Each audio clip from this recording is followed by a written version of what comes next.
It's time. It's Vader time. It's finally time. Vader, one of the biggest men in the history of wrestling, is finally going to be enshrined in the WWE Hall of Fame. And it's not too bad that he's doing it the same year that The Undertaker is going in. We'll talk about this super heavyweight induction. Tony Khan had a lot to say after All Elite Wrestling's Revolution pay-per-view in Orlando and the recent purchase of the Ring of Honor tape library and promotion. What does that mean for the future of Ring of Honor? And is it going to be the game-changing move he promised? Pat McAfee's Wrestlemania opponent has been revealed, and where is that show going to end up being in the big weekend of WrestleMania? We'll find out more there as well. Plus, WWE's relationship with EA Games. Is it in a make-or-break situation with the upcoming 2K22 release? Seems like it could be. We have details on that. Plus, WWE's relationship with Peacock. Where does that stand? So much to get into. We're a few weeks from WrestleMania. Share the link or you stink. Watch out, watch out, watch out, watch out!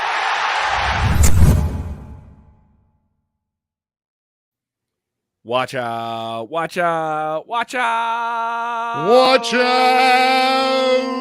We got to do that. We got to do it like the Stooges at some point. What's up, everybody? I am Kev Kellam. That is Jose G in Florida, which just had the All Elite Wrestling Revolution pay-per-view.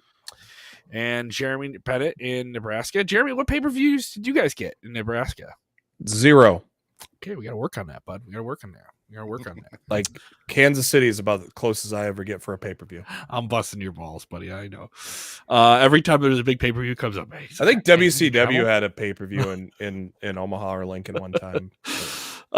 So we have plenty coming out of All Elite Wrestling. Yesterday, we did a big post show. If you haven't seen it, it is up now. We have our ratings up there. It seems like a lot of people really enjoy the show. There's a lot of noteworthy things kind of coming out of the post-media scrums. We'll kind of cover some of that here. But WWE certainly making headlines today with announcing the second inductee in the 2022 class. Undertaker's going in. This will stream on Peacock on Friday night of WrestleMania week, immediately after SmackDown at the same American Airlines Arena in Dallas, Texas. And it will feature Vader along with The Undertaker. Quite the addition to the class, a fitting guy. Obviously, a majority of his run, big in WCW in Japan. He's one of those guys more known for that. He did have a run in WWE, but obviously his run in WCW is what people remember him for most. And that is a part of the WWE lineage. I do think this is a great addition, somebody that a lot of fans know from the 90s. I know those tend to be inductees now that kind of resonate more with some people now as they age a certain way. What do you think of this news, guys? Vader time, baby. I think this is really, really long overdue. There's a lot of fans that have been chiming off on social media, expressing that same sentiment. But this is awesome, dude. This is awesome that Vader finally gets his rightful place in the WWE Hall of Fame. The news was broken earlier today by Bleacher Report, and they were able to confirm that Big Van Vader is going to be inducted into the 2022 class Hall of Fame class. So it's awesome. I think this is fantastic. Jeremy, what are your thoughts on this? Yeah, I think it's a great induction for this year, especially being in Texas. He was big on the Texas scene with World Class and NWA in that territory back in the day. Mm-hmm. So I think it's very fitting that he goes into this with The Undertaker being in Texas. He was big there, a big influence to Stone Cold Steve Austin. I think that'd be a great inductee. I think Stone Cold inducting Vader would be a great choice. Or Mick Foley. Or and him had some real wars there. It'd be a great one. Yes. Yeah. Call up for I grew up watching Vader in WCW and some of WWE as well. Mainly in the NWA WCW days, and so I was a fan of him as a kid, and then listening to Stone Cold's podcast and hearing a lot of stories about him, I got to become even a bigger fan, and so that's why I'm very happy that though it's late, a little too late, but at least it's happening. I think also too, just to hop on before you chime in there, Kevin. I also think that Vader did a lot of stuff for big men in the industry that we see today. A lot of the big guys that you see today kind of take off from that versatility that Vader brought to the ring, and as not only as an athlete but as a character. So I think this is awesome. one of my favorite matches, Vader and Stan Hansen in Japan, when his eye gets popped out and he puts it right back in socket.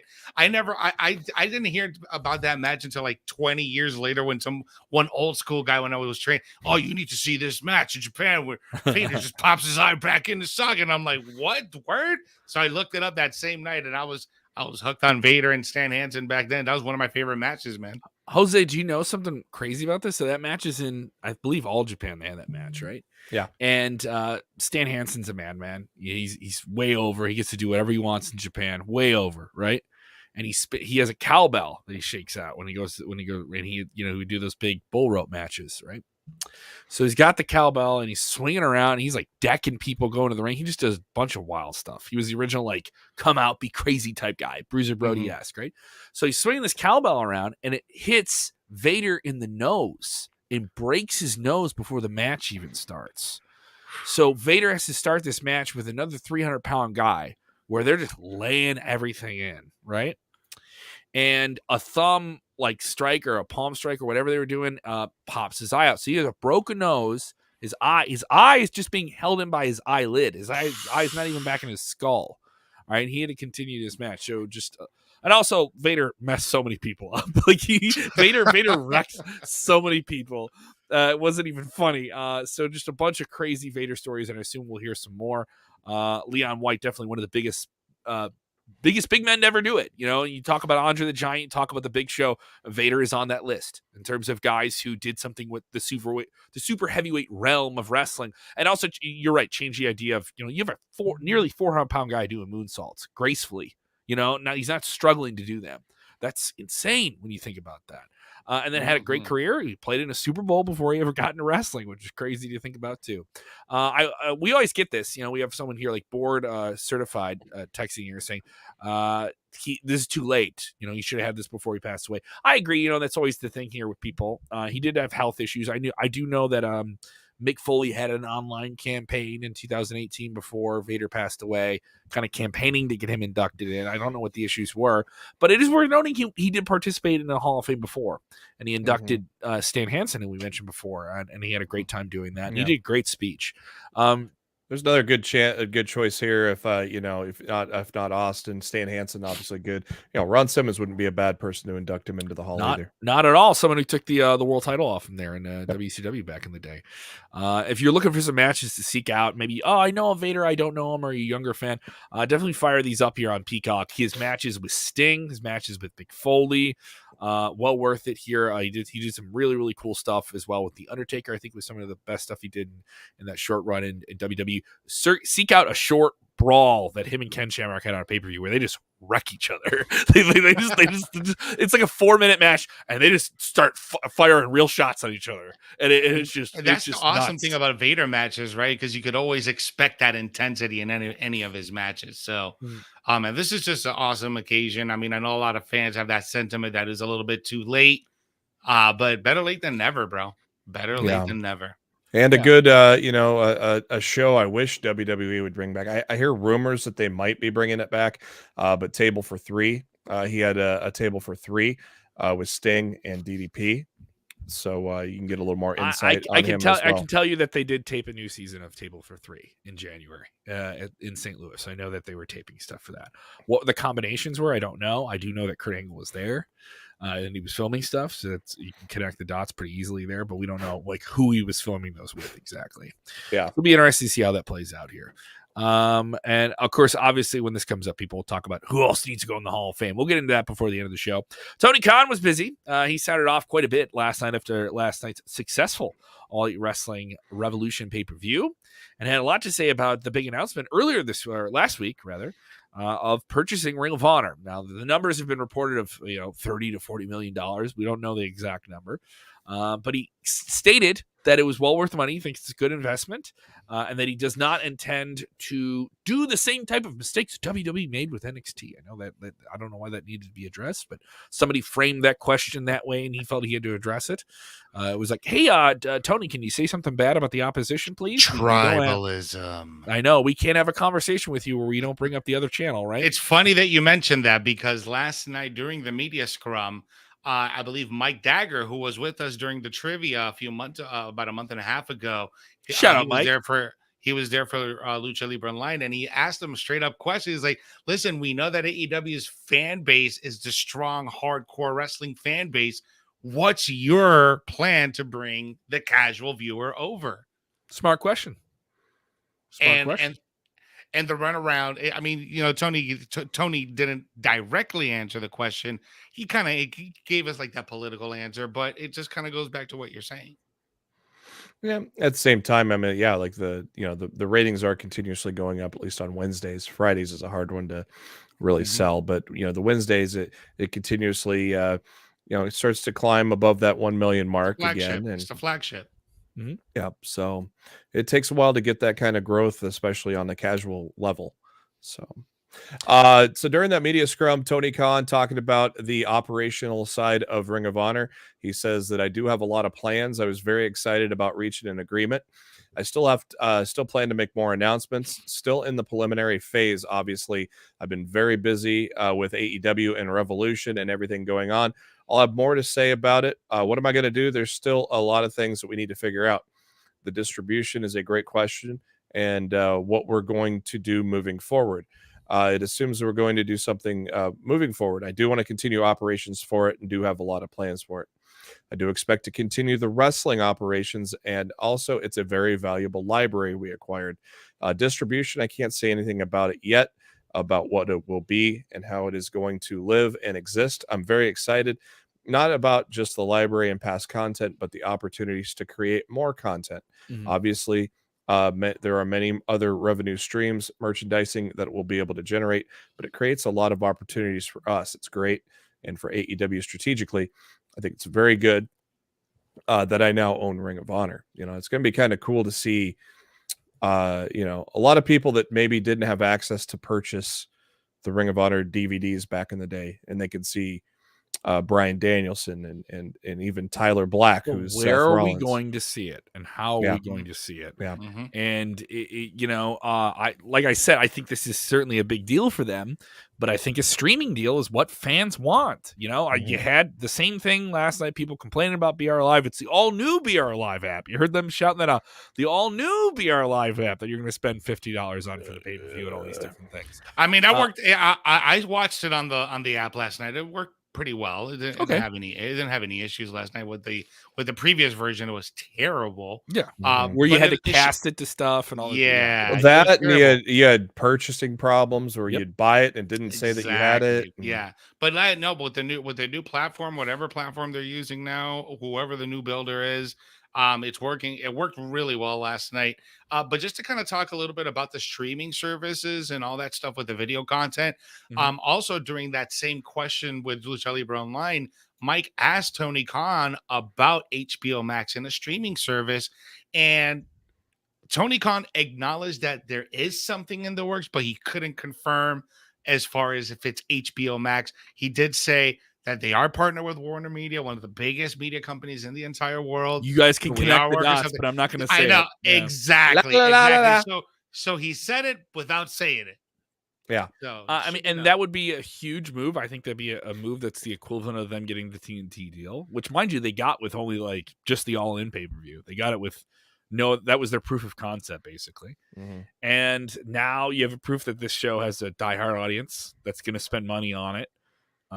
Is it a big enough audience that would be a subscription service audience? But if it's HBO Max and this thing's sort of a write-off here, and HBO Max is going to start doing live sports, it just makes sense. We reported on this last week. It makes a lot of sense. I've talked to some people I know in the media world who aren't familiar with wrestling. They're more familiar with streaming platforms and selling different things like concerts to streaming platforms. And they said live sports is very valuable, and a wrestling show is a lot more valuable to a television outlet or a streaming outlet than it was even 4 or 5 years ago. That's why WWE got that money. It's a trickle-down economics. The money that WWE got even for their Peacock deal, we'll talk about Peacock. We have some news with that today, that it makes sense. Now, are they going to get the same money that WWE got? No, they're just not. And that's okay. There's nothing wrong with that, guys. It's still a But the good cool, platform for them to be oh, it's on because awesome. you're talking about 30+ million subscribers on HBO Max. Yeah. And it's still a premium service, so you know you're going to get something Exactly. good. It wouldn't be there if it wasn't. You get the rub of having your brand right next to DC superheroes and Peacemaker and Euphoria and all these first-run movies. And HBO Max tends to be a little bit more adult. It's not like a Disney Plus thing. It's definitely like of a certain audience. So good move on them. That's the best thing they can do. If that's where it's going, get it there as soon as you can. And if you bring in everything with Ring of Honor in and say, hey, we have this whole wrestling category we just added to HBO Max, and it's All Elite Wrestling, and it's Ring of Honor, and who knows what else Tony has his rights on, right? It could be really fun. I'd be down for it. It'd be exciting. It'd be exciting for sure. Let's talk about this. Pat McAfee, he made waves last week, having a very long conversation with Vince McMahon. If you've not watched that, go seek it out if you just want to skim through it. It's pretty exciting. Now, a lot of people thought we were getting a Vince McMahon, 70-plus-year-old man, taking on a former Super Bowl champion, Pat McAfee. But we're not getting that. We're getting Pat McAfee, who's wrestled 2 matches in WWE and has become quite the personality as a color commentary for SmackDown, taking on McMahon's new pet project, the braggadocious selfie-taking Austin Theory, who has really, I think, done a lot more in WWE in the last year. Everyone says they don't make new stars, but McAfee has become a star on his own in WWE, and he was a star before he even got there. But that Austin Theory is a guy who was an indie darling, came into the WWE system, and he's certainly something that Vince McMahon is on screen with. That is an endorsement. If Vince McMahon is on screen with you, he sees something in you. Mm-hmm. And so this is a real test for Theory and a real test for McAfee. And it has been confirmed they will be part of the Sunday night offering of the 2 nights of the most stupendous WrestleMania. Jeremy, what do you think of that slot? Because now you're talking 2 nights of WrestleMania. What night of WrestleMania do you want to be on? And this match is certainly an outlier because you have an experienced guy with kind of an outsider, because McAfee's still an outsider. He's wrestled 2 matches. And he's more known as a personality. This is a challenging attraction. It's a very unique thing to be added to the biggest show of the year. Yeah, you got to think that McAfee is stoked that he's wrestling on WrestleMania Sunday. Who wouldn't be? I would assume, especially with the tenured wrestlers, that WrestleMania Sunday maybe means a little more than Saturday. I don't know. Maybe it doesn't matter to maybe a younger guy like Austin Theory, but to a guy like Pat McAfee, it probably means the world to him that he's going to be wrestling on Sunday at WrestleMania, and I think it's pretty tremendous. The work he's done, he has never missed. He's done a great job in the ring, done a great job with promos, and done a great job in commentary. So I have full faith that this is going to be a solid match, like the Adam Cole match, because Austin Theory is for his age is very good in the ring. So I think these two are going to put on a good show. Yeah, I completely agree with that. Pat McAfee is unique and special and caught on to the inner workings inside the ring like a tick on a dog, dude. Like, he was able to do things that rookies that are still green are still trying to get down. He was able to do. Theory, on the other hand, has just skyrocketed tremendously. And I'm going to go back to his time in NXT, because when he came up to Raw during that time, during the pandemic, when he was featured with Zelina Vega and Buddy Murphy and all, and Seth Rollins back then, right? He was featured not so much, and then he got brought back down into the way, and then he kind of worked on his character, but he also really worked on his in-ring style, on selling, and he did such a tremendous job that really made me believe that he can do absolutely anything. Now he has his opportunity on WrestleMania Sunday, which, to go back to what you were saying, which one's more special, WrestleMania Sunday, WrestleMania Saturday? They're both different in each ways, but from a fan's perspective, I kind of look at WrestleMania Sunday as the WrestleMania, like the biggest night, because of all the matches. It's unique to see it's unique to see what get a wrestler's perspective, especially a veteran. Exactly. Yes. Like I said, a veteran's probably going to say Saturday or Sunday, and you kind of wonder if a younger guy really doesn't care. It'd be interesting to kind of hear their takes on if they have a preference on which night. Definitely, because it's 2 nights. It's still the biggest show of the year. This is the biggest show in wrestling, whether or not you like WWE. This is it. The show's going to be in front of like 90, 80,000 people a night. And it's going to be the most talked about wrestling show. There's going to be a show that a lot of people who don't watch wrestling at all, this is the one show they watch all year. And I think the positioning of McAfee, for some people who still think, oh, he's not a big celebrity. For guys who follow sports, he is. And the fact that WWE can tap into him now on occasion to do these big matches is a big deal. Am I saying he's a needle mover like The Rock? No. You Am know I how many saying people were in his live stream last Thursday watching that Vince McMahon interview?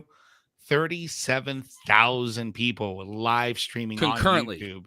Concurrently. That doesn't include the replays or No. that clip that got replayed several million times, but 37,000 people. Plus, he has that FanDuel deal. So the guy's doing something right. He's got an audience, and the audience knows him. They Everyone talks about ratings. Like, that's a show that probably like 8-9 people watched that in like FanDuel, a 30-40 hour period when you think about it. That FanDuel deal got re-upped too, by the way. Tons of money, man. Good for him. So they realized it was profitable and re-upped him. I think it was just within the last few months, if I'm not mistaken. Mm-hmm. It's interesting to see how this plays out. It is definitely an interesting match to add to WrestleMania as this card kind of comes together, and we'll certainly see it finalized here. I saw a question before we move into the other topic. People asking about the Stone Cold Steve Austin match. Todd Laney asking about this. I heard Steve Austin versus Kevin Owens is close to being a match at WrestleMania 38 this year, ? We haven't heard much about that. There has been some rumblings of this somehow being clarified into something, and there has been debate of whether or not you're actually going to see Stone Cold Steve Austin come out of retirement and have a formal match. We are now at March 7th. WrestleMania is less than a month away. If WWE wants to pull the trigger and say that Stone Cold Steve Austin is going to come out of retirement and have his first match in 19 years, the last one was at a WrestleMania. He's done a lot of physical things since then. He's a special guest referee, he was an on-screen character for television, all these different things. But coming out of retirement and having a match is a totally different thing. He did get a huge pop several years ago. Last time WrestleMania was in Texas, but he got hurt doing that too. So is that something he wants to do? He hurt his arm, not the well-known severe neck issue. Kevin Owens is poking the bear, making fun of Texas all the time on social media. That is still something he's still doing. But they have him positioned on TV with Seth Rollins. Before we move on here, do you still pull the trigger on this? Is this just a confrontation? Does he continue to talk trash about Texas in front of a nearly 100,000 people in Texas, and then glass shatter Stone Cold comes out and we just get a beat down? Is that all we get here? What do we get? I don't know, man. Ever since the news dropped a few weeks ago, it really has fizzled out. There really hasn't been much buzz around it. Kevin Owens continues to tease it on with his promos every single Monday night. Making fun of Texas, saying why he hates Texas, is very present on social media. So I'm more prone to believe that this might be more of a run-in situation where we hear the glass shatter, he comes in, drops a couple stoners, walks out, sure. or we have all these Hall of Famers that happen to be from Texas. So Stone Cold, they all get in line, Booker T, and they all get in line to Kevin Von Erich. To whip the I just wanted to throw you off. I just wanted to throw you off. I got Jeremy making my face. That's all I wanted. So I don't know what the angle is. Will you stop? We'll see. Get this one in here before we move on to our next topic. Roland Curtis, always thank you for the super chats. Roland, send this one here. Vader going in now is somewhat appropriate because of the infamous moment with Vader when he roughed up a foreign media guy to protect the Undertaker and protect the business and the WWE Championship, and the business Cornette should induct Undertaker. I don't know what the relationship is with Cornette and WWE right now. I don't honestly know if it's good or not, to be. Of course, famed wrestling manager Jim Cornette, one of the biggest podcasters in wrestling, would love his numbers. He did speak on that it's very appropriate that it's a big deal that the Undertaker's being inducted with Vince McMahon. He did speak on that. I caught the clip of that.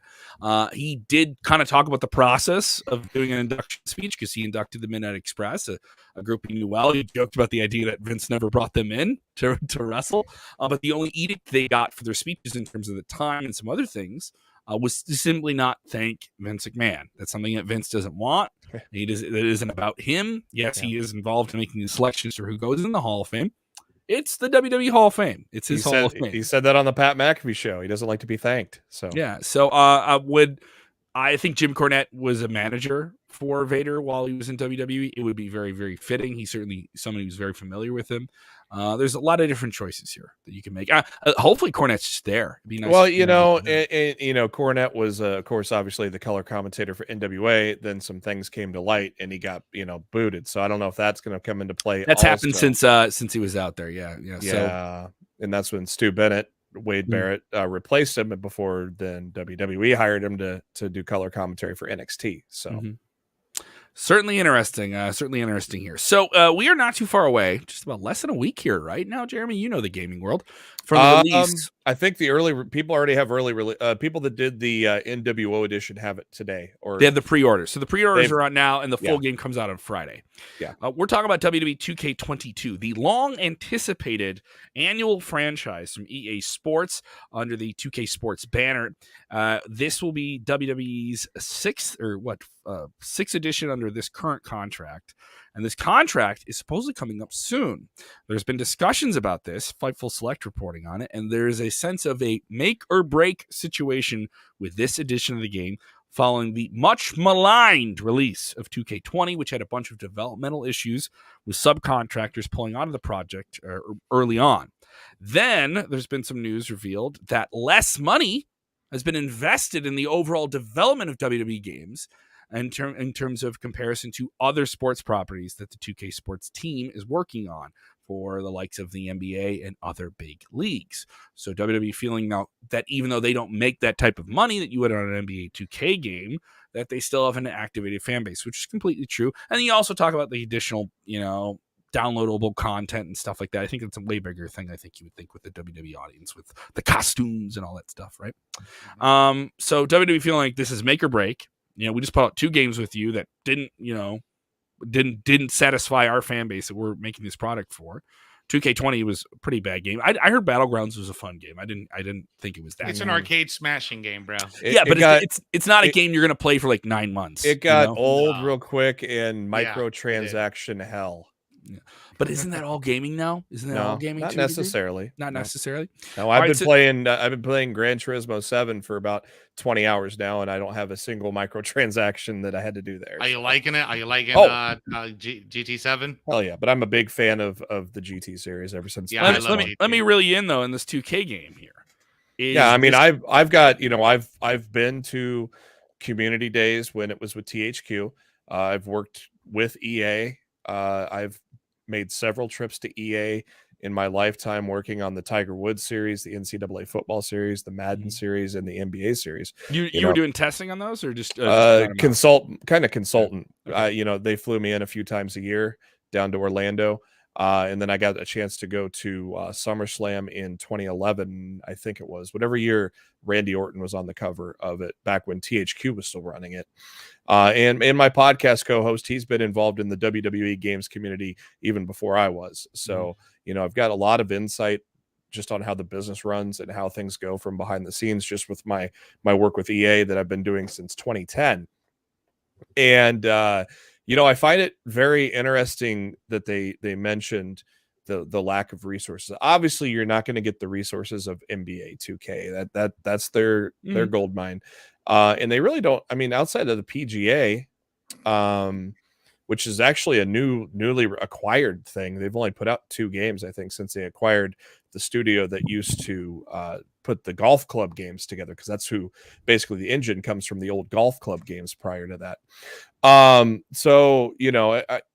It's interesting that they say they aren't getting the resources, but at the same time, it's like you got to wonder, do they deserve them? But at the same time, I've heard from fans of the series, obviously from back when Ukes and THQ produced it, that it has just gone progressively downhill ever since 2K took over. They've had some fine games, but the best game was basically using the Ukes' engine. The first game. So the fan base has progressively said this has gotten worse, and then it came to a head in 20. Now a good friend of mine got the NWO edition and said that he's really enjoying it so far. I'm going to probably hold off for a little while, at least. I mean, kind of see what the first week like that people have with this thing out of the box. I just got 2 brand new games with Elden Ring and Gran Turismo 7. It's like, and on top of everything else, I just saw Elden Ring. First of all, I'm just getting back into the gaming space. I took like a year off because I just did not have time to play in the. But I saw Elden Ring, and it looks freaking amazing. I was just like, I was thinking about getting it this weekend, but I just finished 2 games over the weekend. Yeah, so it's like I don't have time to. I got a backlog of over 100. I got hundreds of games that I haven't even touched. So WWE just isn't on my radar right now to play, just because I haven't had fun with it in a long time, anyways. And yeah, the Battlegrounds I didn't like at all. I got tired of it so quickly. So yeah, I can see where WWE is maybe looking to shop elsewhere. The downside of that is they're going to have to do without a game for a few years if they go that route. Because they may have to go to a developer who's never done a WWE. Well, if EA has to do it from scratch, and word is they're gonna work with the Vancouver studio that does the UFC series. So if they have to put it together from scratch, it's just like NCAA football. They announced the return of NCAA football a year or 2 ago. That game's still not going to come out until next year. So they're at least 3 years. If they decide to jump ship, you're going to be probably 3 years without a WWE game, unless you get those like subcontracted like mobile games and stuff like that. Oh yeah, they're like they're always going to have those. Which already exists. There's multiple companies putting out multiple games every year for WWE. But there's a lot riding on this, and I'll appreciate the report here. Once again, tip of the cap to old Sean Ross Sapp, Millennial Meltzer himself on this, and him saying that WWE was upset that they want the best game that they can put out for their fans, which I was like, like if we're going to work with you guys and our fans are upset about it and we're putting all this effort into it, and also we're giving you access. Another thing is like when I see this, like WWE talent is like all over this thing. Yeah. In terms of like the resources of it, like their marketing program has to be all over, their publicity team is all over this thing, putting their own resources. I don't see that with the NBA. And I mean, like, mind you, I get it. Maybe NBA is just a bigger deal. The name sells itself, you know? Well, yeah, and they sell millions of copies. It's the only game in town now that Live hasn't produced a title in a while. Yeah. But, here's the key thing.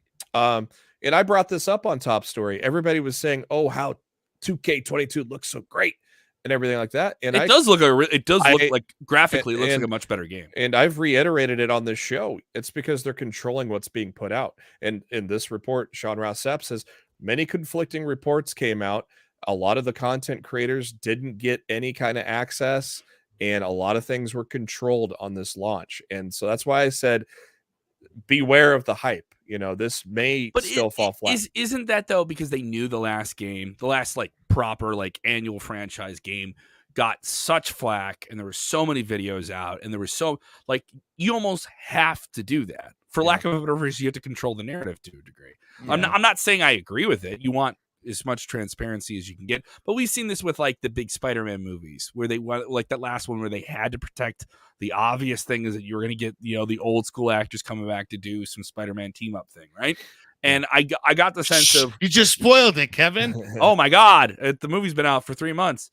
But like to me it's like the same idea. I've been around rooms like that when we're going to announce our lineup for our big music festival and we just want to release it this certain way because we will get extra oomph, extra boom, extra all that. It's like a movie trailer, right? It's like when they sell you all the excellent parts, best parts of the movie. When you watch the movie, you're 3 hours in, and the only best parts of the movie were 5 minutes. But you also want to make that wave yourself. You don't want someone, at Gaming Nerd 69X face whatever to be the person that says this game is good, when really you want it to be done through proper resources. It literally is about making the narrative work to your benefit, and they're in the position to do it because it's their property and it's their team and it's EA and it's WWE and this is no different than the way the NFL would treat this if they had a bad video game. You know what I mean? Like it's the same idea. So I get it. I hope the game is good. If I do get it, I'll get it on Steam. I do everything on the laptop now, so that's how I'll do it. Let me know what you guys think. Are you looking forward to the game? Is this a game you're going to get? Are you going to wait to see if it's worth your money? Are you going to see what happens here? Peacock. This was a huge, huge deal for WWE. This is the $3 billion agreement they had in the last few years. A real game changer, taking the WWE network off of their own OTT service and then putting it under the NBC Universal banner. There's been some flack against it in terms of just how the interface works and all these different things, but the convenience of having WWE tied to another major streaming service with things like, the NFL games. Super Bowl was on it this year, and the SNL and all these different movies. Kind of cool. Tied to a lot of Olympics. Tied to a lot of different cable packages. A lot of people get it for a pretty good price. There's tiers with it. It kind of had everything that WWE kind of wanted out of a streaming service when they launched their streaming service in 2014. And they get to be paired with all these other brands. So it's not too bad of a deal, and they're getting paid a pretty penny too, right? The president for Peacock has gone on the record and has praised this deal. Now, we know that Peacock lost a significant amount of money. They attribute to most of that money being lost on spending new money on production. Some of those productions have been announced, some of them haven't. And it's kind of odd. They're trailing behind other streaming services, but they're still praising this WWE deal. And we've heard nothing but good things about WWE's viewership. More people are watching WWE premium live events, pay-per-views, big events like the Royal Rumble and Wrestlemania on the service. Now, the president of Peacock went on the record here, Kelly Campbell, speaking to Vulture, saying, WWE has been an incredibly successful partnership for Peacock since launch. We invested in an incredible fan base that provides us the opportunity to bring those fans back time and time again, and to massive live events that are part of the WWE franchise. That's key because with a streaming service, you have this thing called churn. Spotify, some albums aren't out that I don't care about, I'm not listening to, I'm going to drop it, and maybe some albums come out that I want to jump on. Here again, with WWE, if you're on board, you just pay your money every week, every month, you get the pay-per-view, even if you're just a casual fan of it, right? She continued to say, we have WrestleMania, in fact, returning on April. This is already one of our biggest live events of the year, noting that, what the back-end traffic of this is. And we have original series that I'm super excited about featuring John Cena coming out later this year called WWE Evil that I think will bring a fun new take on the space for this audience. It's worth noting John Cena also a part one of the biggest TV shows of the year in general on another streaming service. Some breaking the R-rated news. Superhero series Peacemaker. What do you got for me? You're cutting me off. I'm reading my media news. Yeah, I don't know if she's trolling or if this is real, but Becky Lynch just posted a photo of her in the hospital saying she will not be at Raw tonight. I don't know any more details. I'm not going to be there. I'm But getting my appendix. I'm getting my appendix taken out. Yeah, I don't I'm know. not going to get whipped by Bianca and her I don't hair. know I don't know if this is a photo from when she was about ready to give birth, maybe, or if she's really in the hospital. I don't know, but she just announced she will not be on Raw tonight, and all we know so far is that she just took a photo from a hospital bed saying that last night in the main event in Allentown. Oh, so something fractured her voice box. Oh. I'll speak for her. I'll come on. I'll do the voice. There you go. Time. There we go. Get Paul Heyman out. I wonder if this was like from last night or from over the weekend. Yeah, Allentown live event. Yeah. It's a work. Yeah. That's why I'm wondering if this is from her, when she was in the hospital for being pregnant or something like that. If she's just working the Instagrams or not.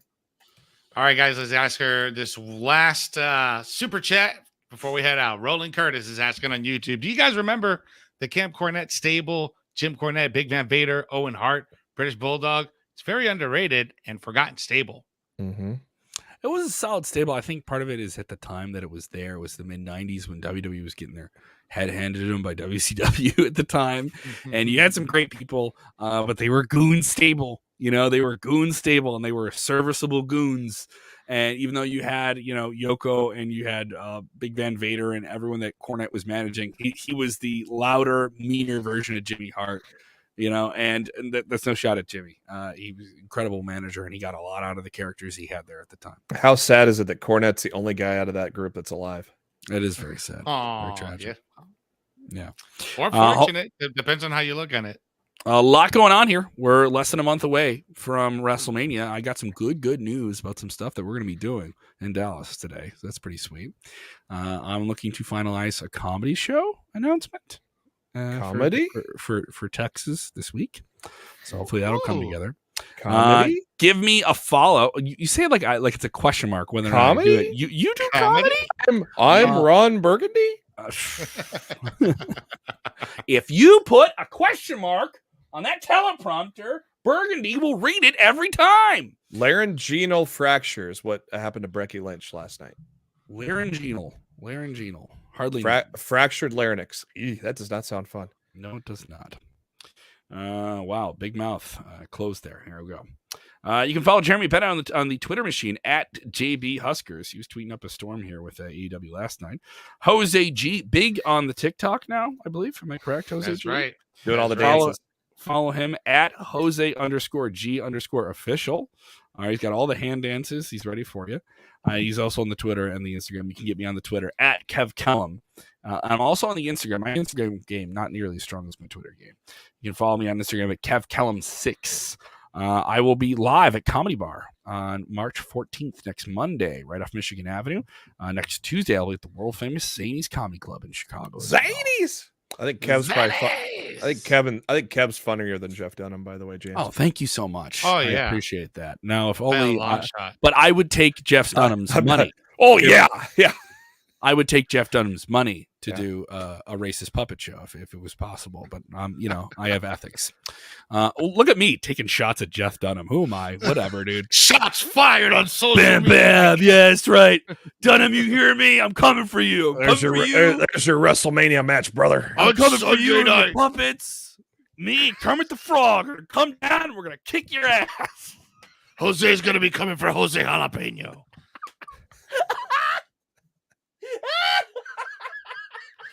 But remember, guys, when you're watching wrestling, you got to do the most important thing, which is what?